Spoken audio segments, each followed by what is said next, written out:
பெரும் சிக்கல்கள் இந்த தேர்தலில் திமுகவுக்கு வர இருக்கிறது. இன்னொன்று இவங்க எல்லாரும் சிபிஎம்லேயே எடுத்துக்கிட்டிங்கன்னா அந்த கட்சி தோழர்கள் என்ன சொல்லுவாங்கன்னா, அந்த சாம்சங்லேருந்து துப்புரவு தொழிலாளி பிரச்சனையிலேருந்து எல்லா பிரச்சனையிலையும் இவர்கள் மக்கள் விரோதிகளாக நடந்து கொண்டிருக்கிறார்கள்.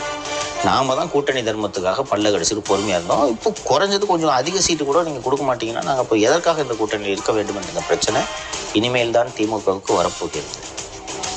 அண்ட் இந்த உச்சநீதிமன்ற தீர்ப்பு இப்போது வந்துவிட்டதா, இது திமுகவுக்கு ஒரு பெரிய பின்னடைவா?